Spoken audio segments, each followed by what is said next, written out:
Darah yang sama, hati yang membara. Ia bukan orang asing. Ia adalah paman Nabi Muhammad SAW sendiri. Namun, bukannya mendukung, ia justru menjadi musuh terbesar Islam. Dengan hinaan, cemoohan, dan kebenciannya, ia bersumpah menghalangi dakwah Rasulullah SAW. Lalu, langit pun menurunkan hukuman. Namanya diabadikan dalam Al-Quran, bukan sebagai sosok mulia, tetapi sebagai lambang kehancuran abadi. Mengapa Abu Lahab begitu membenci Nabi? Bagaimana ia menghalangi dakwah Islam? Seperti apa akhir hidupnya setelah menantang kebenaran? Saksikan kisah tragis penuh kesombongan dan kutukan abadi hanya di Ramadan Story kali ini.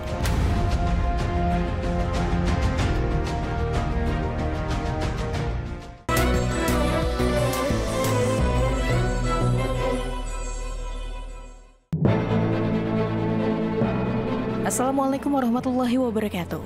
Pemirsa yang dirahmati Allah Subhanahu wa Ta'ala, Al-Quran telah menjadi pedoman hidup bagi umat Islam. Ada banyak kisah yang terkandung di dalamnya. Salah satunya kisah Abu Lahab yang diabadikan dalam surat Al-Lahab. Abu Lahab, seorang pria dengan wajah yang bersinar kemerahan, juga pria berpangkat dan berkedudukan tinggi, namun hatinya membatu dalam kesombongan. Ia merupakan paman Nabi Muhammad SAW, sosok yang seharusnya menjadi pelindung, namun justru memilih menjadi penentang paling gigih terhadap dakwah Islam. Amarah dan kebenciannya begitu membara hingga namanya tercatat abadi dalam wahyu ilahi sebagai peringatan bagi mereka yang menutup mata terhadap kebenaran. Di tengah gurun pasir yang luas dan peradaban Mekah yang gemerlap, dalam keangkuhannya lahirlah seorang bayi yang kelak akan mengubah sejarah dunia.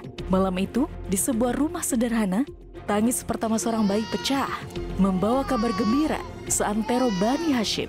Ia adalah Muhammad bin Abdullah, anak dari sang pemimpin terhormat yang telah tiada sebelum sempat melihat buah hatinya terlahir ke dunia. Di antara mereka yang menerima kabar ini, ada seorang pria yang begitu bahagia. Dialah Abu Lahab, paman sang bayi, seorang tokoh terpandang di kalangan Quraisy. Senyum kemenangan berkah di wajahnya ketika seorang budaknya, Suwaibah, berlari membawa kabar gembira itu. Tanpa ragu, Abu Lahab pun mengangkat tangannya, menyatakan kebebasan bagi Suwaibah sebagai tanda syukur atas kelahiran keponakannya. Baginya, lahirnya seorang anak laki-laki dalam keluarganya adalah kehormatan besar, penerus nama besar Bani Hashim.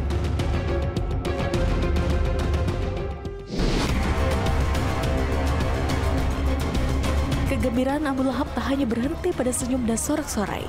Ia merasa seolah seluruh Mekah bersuka cita bersamanya, melihat bagaimana keluarganya semakin kuat dengan kehadiran keponakan yang kelak akan membawa kebesaran bagi Bani Hashim. Namun, ia tak ingin kebahagiaan ini hanya menjadi selebrasi sesaat. Ia ingin mengikat hubungan ini dengan sesuatu yang lebih kekal, sesuatu yang akan memperkuat nama dan kehormatannya di mata Quraisy. Maka, ia mengambil keputusan besar menyatukan keluarganya dengan keluarga Nabi Muhammad SAW melalui pernikahan. Dengan penuh kebanggaan, ia menjodohkan dua putranya, Utbah dan Utaibah, dengan dua putri Rasulullah, Ummu Kulsum dan Ruqayyah. Bagi Abu Lahab, ini bukan sekadar pernikahan, tetapi sebuah pernyataan.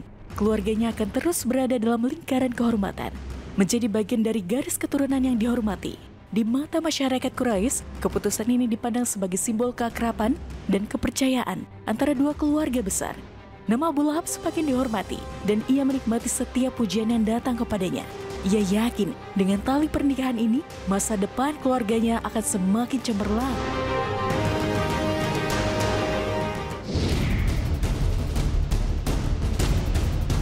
Malam itu, langit Mekah terasa sunyi, seakan bersiap menyaksikan kejadian yang akan mengubah dunia. Di tengah kesepian Gua Hiro, keheningan yang mencekam tiba-tiba pecah oleh peristiwa agung yang sedang berlangsung. Muhammad bin Abdullah, seorang pria yang dikenal jujur dan pendiam, kini berhadapan dengan wahyu pertama yang akan mengubah segalanya. Suara Jibril menggema di relung hatinya, menggetarkan jiwanya. Iqra, bacalah dengan nama Tuhanmu yang menciptakan. Tubuhnya menggigil, napasnya tersengal, langkahnya terasa berat saat ia turun dari gunung, membawa cahaya yang akan menerangi dunia. Namun, bagi sebagian orang, cahaya ini terasa seperti ancaman, dan di antara mereka yang paling murka adalah pamannya sendiri, Abu Lahab. Tapi malam itu, segalanya berubah. Ketika Muhammad mengumumkan bahwa dirinya adalah utusan Allah, Abu Lahab merasa dadanya terbakar amarah. Keesokan harinya, di Bukit Syafa, Muhammad berdiri di hadapan kaumnya. Suaranya lantang, penuh keyakinan, menyerukan kalimat yang mengguncang keyakinan jahiliyah. Wahai kaumku, jika aku berkata bahwa di balik bukit ini ada pasukan yang siap menyerang, apakah kalian akan mempercayaiku? Orang-orang serempak menjawab, ya, engkau tidak pernah berdusta. Namun kalimat berikutnya membuat Abu Lahab tersentak. Sesungguhnya, aku adalah pemberi peringatan bagi kalian sebelum datangnya azab yang pedih. Sembahlah Allah, Tuhan yang Maha Esa. Seakan petir menyambar jantungnya, Abu Lahab melompat dari tempatnya. Wajahnya merah padam, matanya menyala penuh kebencian. Ia tidak bisa menerima bahwa keponakannya sendiri menantang keyakinan nenek moyang mereka. Celakalah engkau Muhammad, untuk inikah kau mengumpulkan kami? Teriaknya penuh amarah. Ia pergi dengan langkah mentak, memantik gelombang penolakan yang akan menjadi bara permusuhan sepanjang hidupnya. Sejak hari itu, Abu Lahab tidak hanya menolak dakwah Muhammad, ia bersumpah untuk menghancurkannya. Setiap kali Rasulullah berbicara, Abu Lahab mengikuti dari belakang, meneriakkan hinaan, menyebarkan kebohongan. Ia menghasut orang-orang untuk mencaci dan mengucilkan Muhammad. Bahkan, ia memerintahkan para budak dan anak-anak untuk mengejeknya di jalanan. Tak puas dengan itu, Abu Lahab dan istrinya Ummu Jamil menebarkan duri di jalan yang biasa dilewati Muhammad, melempari rumahnya dengan kotoran dan menebarkan fitnah seantero Mekah. Mereka mengira dengan penghinaan dan penyiksaan, Nabi Muhammad SAW akan menyerah. Namun, semakin mereka menekan, semakin kuat keyakinan Rasulullah dan para pengikutnya. Mekah bergemuruh. Bisik-bisik di pasar, sorot mata penuh tanya di jalanan, hingga suara-suara nyaring di tengah kabilah Quraisy semua membicarakan satu hal. Muhammad telah membawa ajaran baru. Dan bagi Abu Lahab, ini bukan sekedar ajaran, ini adalah ancaman. Ia merasa kehormatan keluarganya ternoda oleh dakwah keponakannya sendiri. Dulu Abu Lahab pernah menjalin ikatan erat dengan Muhammad. Dua putranya, Utbah dan Utaibah, telah dijodohkan dengan dua putri Rasulullah, Ummu Kulsum dan Ruqayyah. Pernikahan itu melambangkan persatuan dua keluarga besar, mengukuhkan status Abu Lahab sebagai salah satu tokoh paling berpengaruh di Mekah. Namun kini, segalanya berubah. Kebanggaan yang dulu ia rasakan kini menjelma menjadi bara amarah yang membakar setiap urat nadinya. Hari itu, Abu Lahab pulang dengan wajah merah padam. Langkahnya cepat, penuh kemarahan yang tertahan. Ia memanggil kedua putranya, Utbah dan Utaibah. Dengan suara yang menggema di halaman rumahnya, mereka datang dengan penuh tanda tanya. Namun, tatapan tajam ayah mereka membuat tubuh mereka kaku. Kalian masih ingin hidup di bawah atapku? Masih ingin menjadi anak-anakku? Suaranya mengguntur. Kalau begitu, ceraikan putri-putri Muhammad. Aku tak mau ada darahnya mengalir dalam keluargaku. Kedua putranya terdiam, ragu. Namun mereka tahu, menolak perintah ayah mereka bukan pilihan. Dalam tekanan yang luar biasa, mereka pun menceraikan istri mereka. Apa alasan selain kebencian yang dipupuk oleh Abu Lahab?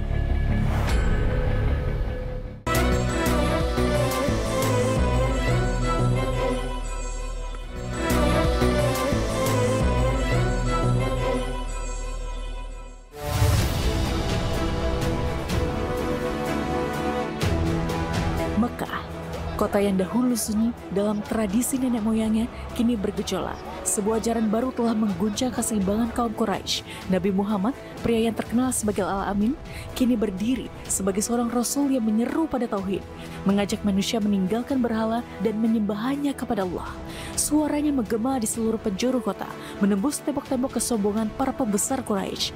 Abu Lahab, paman yang dulu sangat menyayangi Rasulullah SAW, kini menjadi musuh terbesarnya. Ancaman yang datang dari Abu Lahab bukanlah ancaman biasa. Ia memiliki kekuasaan, harta, dan pengaruh di antara kaum Quraisy. Abu Lahab bukan sekedar seorang paman bagi Muhammad.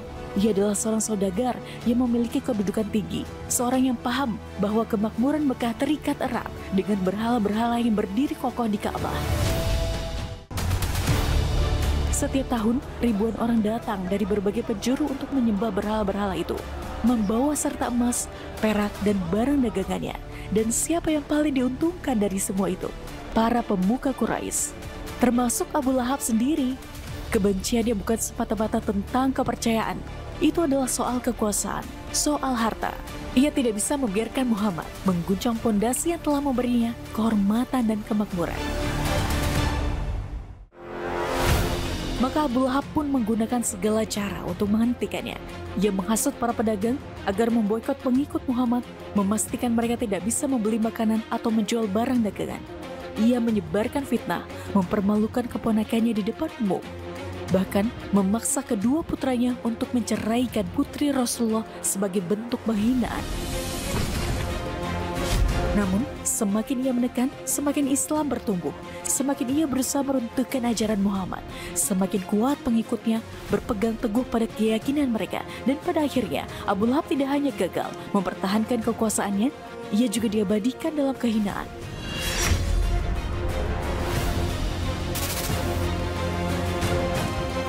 Allah menurunkan surat Al-Lahab, sebuah peringatan abadi bahwa kesombongan dan kerakusan duniawi tidak akan pernah bisa mengalahkan kebenaran. تبت يدا أبي لهب وتب ما أغنى عنه ماله وما كسب سيصلى نارا ذات لهب وامرأته حمالة الحطب في جيدها حبل من مسد. Binasalah kedua tangan Abu Lahab dan benar-benar binasa dia. Tidaklah berguna baginya hartanya dan apa yang dia usahakan. Kelak dia akan memasuki api yang bergejolak, neraka. Begitu pula istrinya, pembawa kayu bakar, penyebar fitnah. Di lehernya ada tali dari sabut yang dipintal. Keserakahan membuat Abu Lahab buta. Ia tidak peduli apakah yang disampaikan keponakannya adalah kebenaran. Ia tidak ingin mendengar wahyu yang menyeru kepada keadilan dan ketakwaan. Baginya, yang penting adalah bagaimana menjaga kekayaan tetap utuh, bagaimana kekuasaan tetap bertahan. Abu Lahab yang pernah berdiri dengan angkuh di puncak kekuasaan, akhirnya mati dalam kehinaan. Tidak ada harta yang bisa menyelamatkannya, tidak ada kehormatan yang tersisa untuknya. Namanya abadi, bukan sebagai pemimpin Quraisy yang terhormat, tetapi sebagai simbol kehancuran bagi mereka yang lebih mencintai dunia daripada akhirat. Kisahnya adalah pelajaran bagi manusia sepanjang zaman. Keserakahan tidak membawa ketakwaan. Harta yang tidak dipergunakan untuk kebaikan hanya akan menjadi beban di akhirat. Dan tidak ada kekuatan yang bisa melawan kebenaran, karena pada akhirnya Allah lah yang menentukan segalanya. Seperti firman Allah dalam surat Al-Qalam. Sesungguhnya kami telah menguji mereka, orang musyrik Mekah, sebagaimana kami telah menguji pemilik kebun ketika mereka bersumpah bahwa mereka pasti akan memetik hasilnya pada pagi hari. Lalu kebun itu ditimpa bencana yang datang dari Tuhanmu ketika mereka sedang tidur. Maka jadilah kebun itu hitam karena terbakar, seperti malam yang gelap gulita. Allah tidak hanya mengabadikan kebinasaan Abu Lahab, tetapi juga menegaskan bahwa ia akan dilempar ke dalam neraka yang bergejolak. Sebuah ironi yang mengerikan, namanya sendiri yang berarti api yang menyala kini menjadi takdirnya. Ia yang mengira dapat memadamkan cahaya Islam justru akan terbakar dalam gejolak api yang tak pernah padam. Sejarah mencatatnya sebagai satu-satunya musuh Rasulullah yang diabadikan dalam Al-Quran. Namanya kekal, bukan sebagai kehormatan, tetapi sebagai peringatan. Abu Lahab yang begitu berkuasa di dunia tidak bisa menghindari hukuman Allah di akhirat. Ia yang dulu tertawa mengejek di dunia, kini menjadi simbol kehancuran bagi mereka yang menentang kebenaran. Islam terus berkembang, sementara Abu Lahab hanya tinggal nama dalam laknat yang abadi. Begitulah Allah membalas kesombongan dan kebencian yang menentang cahayanya. Dan dunia menyaksikan bahwa tidak ada kekuatan yang bisa mengalahkan kebenaran. Tidak ada api yang bisa memadamkan cahaya yang datang dari Allah. Nah pemirsa, lantas apa hikmah dari cerita Ramadan Story kali ini? Mari kita simak penjelasan dari Ustadz Khairil Alam. Assalamualaikum warahmatullahi wabarakatuh. Kita bisa menyaksikan kisah yang tadi menceritakan tentang apa? Bagaimana orang-orang Quraisy menolak tentang dakwah yang dibawakan oleh Rasulullah. Rasulullah membawakan Al-Quran. Rasulullah membacakan Al-Quran. Mendakwahkan tentang La ilaha illallah. Itu yang didakwahkan. Tidak ada Tuhan selain Allah. Kemudian, kalau kita lihat di dalam surat Al-Qalam, menarik untuk kita kaji, untuk kita melihatnya jauh lebih dalam. Apa yang sebenarnya terjadi? Di dalam surat Al-Qalam ayat 17, Allah mengatakan, Inna balawnahum kama balawna ashabal jannah. Sesungguhnya kami telah menguji mereka, kaum musyrik Mekah, sebagaimana kami telah menguji pemilik-pemilik kebun. Nah, ini menarik nih. Apa yang terjadi pada pemilik kebun? Kok kisahnya, ujiannya sama dengan Quraisy? Ketika mereka bersumpah, apa sumpahnya yang mereka panjatkan, yang mereka ucapkan? Bahwa sungguh kami akan memetik hasil kebun itu di pagi hari. Kemudian ayat 18, wala yastafnun, dan mereka mengatakan bahwa kami tidak akan menyisihkan, tidak akan memberikan kepada orang miskin. Nah, sekarang hubungannya dengan kejahatan orang Quraisy apa? Quraisy tadi musyrik Mekah pada saat itu melakukan kejahatan dengan menolak Al-Quran, menolak la ilaha illallah. Hubungannya dengan pemilik kebun apa kira-kira? Nah, kemudian Allah menceritakan apa kejahatan pemilik kebun ini. Jadi pemilik kebun itu memiliki sebuah komitmen. Komitmennya apa?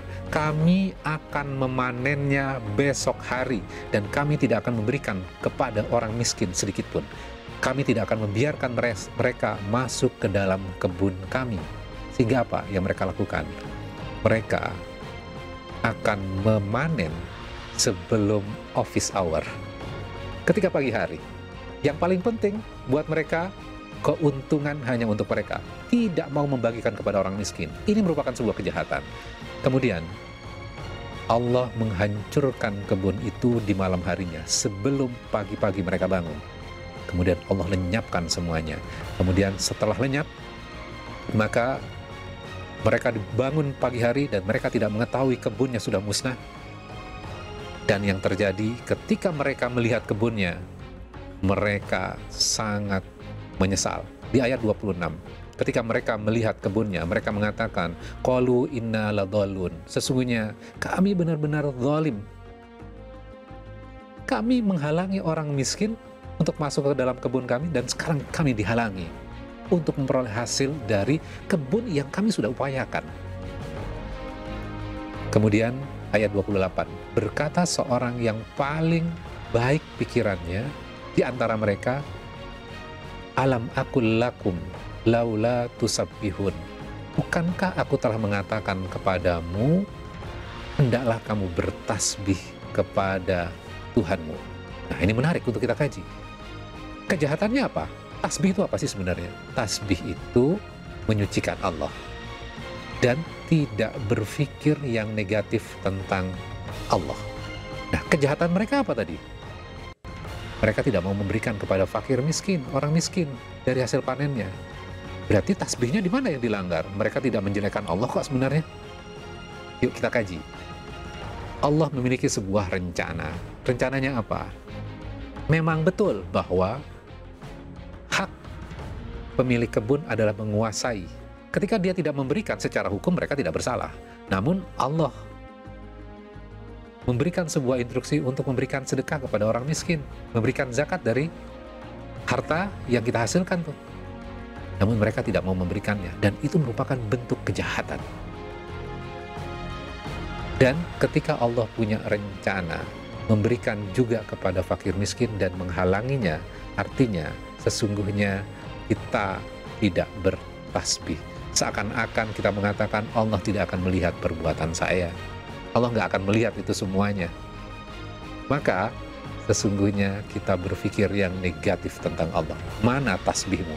Maka orang tadi menyesal dengan mengucapkan nantinya, Subhanak, Maha Suci Engkau ya Allah. Subhanallah, Maha Suci Engkau ya Allah. Nah, hubungannya dengan orang-orang Quraisy itu apa? Kok Allah tadi mengatakan diuji sebagaimana pemilik-pemilik kebun itu? Kejahatan Quraisy apa sebenarnya? Tadi kan menolak Al-Quran kan sebenarnya, menolak la ilaha illallah. Namun ternyata ada sebuah akar masalah yang terjadi. Apa? Karena orang-orang Quraisy itu sebenarnya tidak peduli. Orang-orang musyrik Mekah tidak peduli kaitannya dengan agama. Kalau mereka peduli kaitannya dengan agama, tidak mungkin banyak berhala di Ka'bah. Setiap berhala ada sukunya. Setiap berhala ada suku yang lain juga. Banyak berhala. Sehingga apa yang terjadi? Karena banyak berhala, itu merupakan jaminan keamanan buat orang-orang Quraisy. Jadi kalau orang Quraisy berdagang, pergi ke daerah ini dan ke daerah itu, yang terjadi pada saat itu biasanya terjadi perampokan di tengah jalan. Namun karena Quraisy penjaga Ka'bah, maka mereka memperoleh keamanan. Ketika Rasulullah mendakwahkan la ilaha illallah, tidak ada Tuhan selain Allah, artinya apa? Berhala-berhala itu akan hilang dari kota Mekah, dari Ka'bah pada saat itu. Maka kalau hilang, keamanan saya nggak ada dong. Berarti sesungguhnya akar masalahnya sebenarnya keserakahan terhadap harta. Sehingga apa? Mereka tidak menyucikan Allah, mereka tidak bertauhid kepada Allah, mereka tidak mengakui keesaan Allah. Itu adalah akar masalahnya. Sehingga apa yang kita bisa petik pelajarannya? Subhanak. Akhirnya nanti kita akan sampai di titik takwa. Takwa itu apa? Memproteksi diri kita. Memproteksi dari apa? Dari keserakahan. Jadi keserakahan itu akar dari kejahatan yang jauh lebih besar. Jadi mudah-mudahan hal ini bisa memberikan inspirasi kepada kita untuk kita melindungi diri kita dari keserakahan.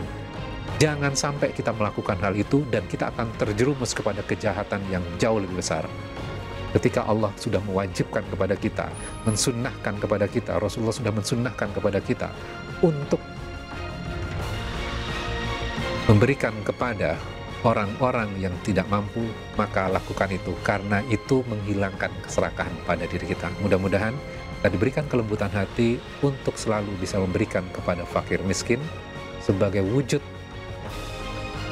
kasih sayang Allah yang diberikan kepada semuanya, dan kita menjadi bagian dari hal itu. Mudah-mudahan Allah menerima amal ibadah kita semuanya. Demikian, wassalamualaikum warahmatullahi wabarakatuh. Dan begitulah Abu Lahab yang pernah berdiri gagah dan kebanggaan dan harta yang melimpah, akhirnya tenggelam dalam kehinaan. Ia yang mengira kekayaannya dapat menyelamatkan dirinya, justru menjadi simbol kehancuran yang diabadikan dalam firman Allah. Namanya terukir bukan sebagai pembuka Quraisy yang disegani, melainkan sebagai bukti nyata bahwa kesombongan dan kebencian terhadap kebenaran hanya akan membawa seseorang menuju kehancuran abadi.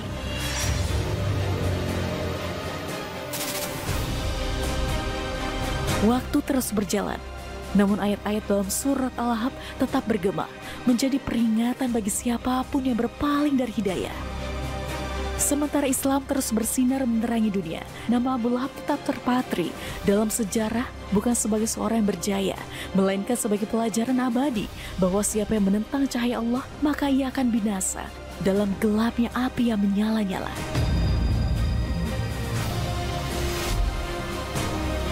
Segala puji bagi Allah Subhanahu wa Ta'ala atas apa yang telah Ia kehendaki dan atas apa yang telah Ia berkahi.